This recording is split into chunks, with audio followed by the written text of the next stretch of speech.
किसी बादशाह का एक बड़ा ही अक्लमंद वजीर था।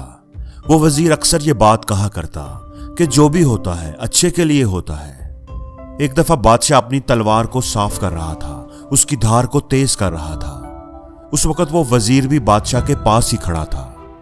अचानक तलवार बादशाह के हाथ से छूटकर बादशाह के पांव पर गिर गई और बादशाह के पांव की एक उंगली कट गई। बादशाह दर्द से बुलबुलाने लगा, उसके पांव से खून निकल रहा था। वजीर जो बादशाह के पास ही खड़ा था, फौरन ही उसके मुंह से निकला, बादशाह सलामत, जो भी होता है अच्छे के लिए ही होता है। वजीर की बात सुनकर बादशाह को तो जैसे आग लग गई। मेरी उंगली कट गई है, खून बह रहा है, और तुम कह रहे हो कि जो भी होता है अच्छे के लिए होता है। इसमें भला अच्छाई कहां से आ गई?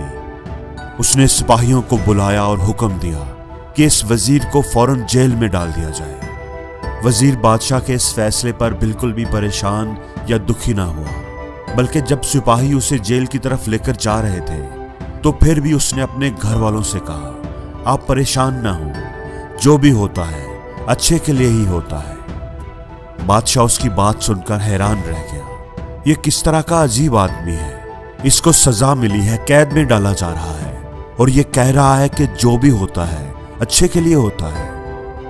खैर, वक्त गुजरता गया। उस वजीर को कैद हुए अब तकरीबन 2 महीने हो चुके थे। एक दिन बादशाह अपने सिपाहियों के साथ शिकार करने जंगल की तरफ गया। वो और उसके सिपाही घोड़ों पर सवार थे। एक हिरन का पीछा करते करते बादशाह अपने सिपाहियों से अलग हो गया। हिरन के पीछे घोड़ा दौड़ाते हुए बादशाह को ख्याल तक न रहा कि वो घने जंगल के अंदर जाता जा रहा है। भागते भागते हिरन झाड़ियों में कहीं गायब हो गया। अब बादशाह ने इधर उधर देखा तो वो घने जंगल के अंदर बिल्कुल अकेला था और रास्ता भी भूल चुका था। उसे समझ नहीं आ रही थी कि वो क्या करे।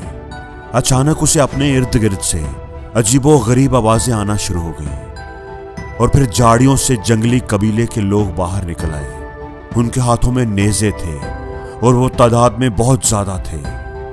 वो मुंह से अजीबो गरीब आवाजें निकाल रहे थे।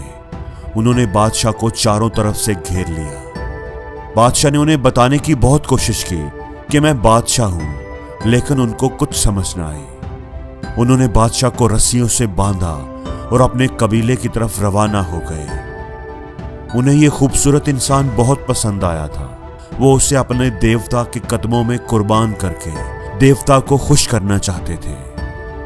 बादशाह को भी समझ आ गई थी कि वो कबायली उसके साथ क्या करना चाहते हैं, इसलिए वो जोर जोर से चिल्ला रहा था, अपनी जान बख्शने की भीख मांग रहा था। लेकिन कबायलियों को इसकी बात कहां समझ आती थी। वो बादशाह को अपने कबीले में ले गए। पूरे कबीले में खुशी की लहर दौड़ गई।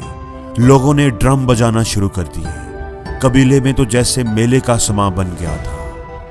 उन्होंने बादशाह को नहलाया, नए कपड़े पहनाए, खुशबू लगाई, फूलों की पत्तियां बादशाह के ऊपर बखेर दी। अब बादशाह को कुर्बानी के लिए बिल्कुल तैयार कर दिया गया था। पूरा कबीला ढोल की थाप पर रक्स कर रहा था। लोग खुशी से झूम रहे थे। वो बादशाह को अपने देवता के कदमों में ले गए। वहां पर कबीले का सरदार खड़ा था। उसके हाथ में तेज धार खंजर था, जिससे उसने बादशाह को कुर्बान करना था। अचानक उस सरदार की नजर बादशाह के पांव की उंगली पर पड़ी, जो कटी हुई थी। सरदार के चेहरे का रंग बदल गया। उसने अपना हाथ हवा में बुलंद किया तो ड्रम बजाने वाले रुक गए। सब लोग खामोश हो गए। इस आदमी की कुर्बानी नहीं हो सकती, क्योंकि इसमें कमी है। इसके पांव की उंगली कटी हुई है।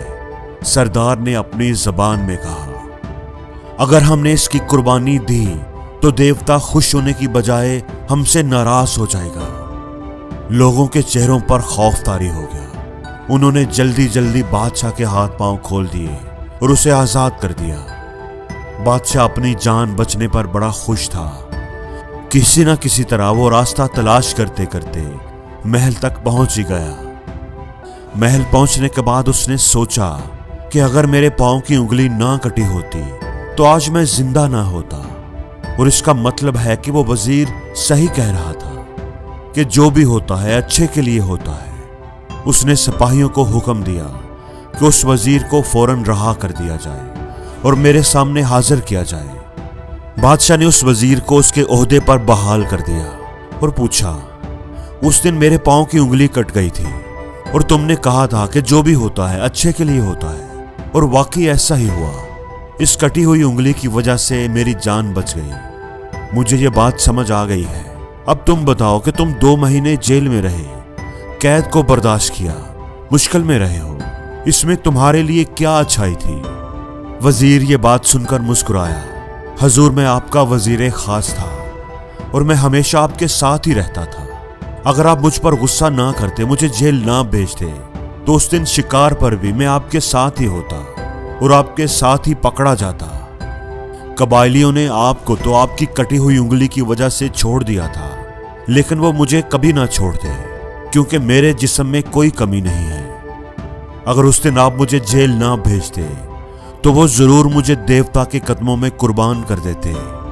इसलिए ये अच्छा ही हुआ कि मैं जेल में था। इस तरह आपकी जान भी बच गई और मेरी जान भी बच गई। इसीलिए तो मैं हमेशा कहता हूं कि जो भी होता है अच्छे के लिए ही होता है। दोस्तों, अगर हम अपनी जिंदगियों की तरफ देखें तो हमें एहसास होगा कि बाज़ दफा हम भी मुश्किल दौर से गुजर रहे होते हैं। हमारे साथ भी कुछ बुरा हो रहा होता है और हम सोचते हैं कि काश ऐसा ना हुआ होता। लेकिन कुछ वक्त गुजरने के बाद जब हम पीछे मुड़कर देखते हैं तो तब हमें एहसास होता है कि जो भी उस वक्त हुआ था अच्छे के लिए ही हुआ था। वो मुश्किल, वो तकलीफ तो असल में हमारे फायदे के लिए ही थी। असल में जो कुछ भी हमारे साथ होता है हम उसको अपनी सोच समझ के मुताबिक एवेल्युएट करते हैं, लेकिन हमारी तो सोच ही लिमिटेड होती है, महदूद होती है, और उसी महदूद सोच की वजह से हम किसी वाक़ये की हकीकत को नहीं समझ पाते। असल में इस दुनिया में तो हमें अपने कर्मों का ही फल मिलता है। जो दूसरों के साथ अच्छाई करता है उसको आखिर में अच्छाई और खुशी ही मिलती है, और जो बुरे अमाल करता है उसको दुख और तकलीफों का सामना करना ही पड़ता है। और अगर आप पर इस वक्त बुरा वक्त आया हुआ है तो आप यकीन रखें कि आपका बुरा वक्त गुजर रहा है और ये गुजर ही जाएगा, और आपका अच्छा वक्त आने वाला है। कुदरत आपको अच्छाई की तरफ लेकर जा रही है, और कुदरत आपको हमेशा अच्छाई की तरफ ही लेकर जाती है, ताकि जो बुरा वक्त आपने गुजारा है उसका अच्छा बदला आपको दिया जाए। हमेशा याद रखें कि अगर कोई तकलीफ आपको मिलती है तो आप यकीन रखें कि वो तकलीफ वक्ती है। उस तकलीफ का बदला आपको अच्छाई की सूरत में जरूर मिलेगा। आपके साथ अगर कुछ बुरा भी हुआ है तो याद रखें कि वो अच्छे के लिए ही हुआ है।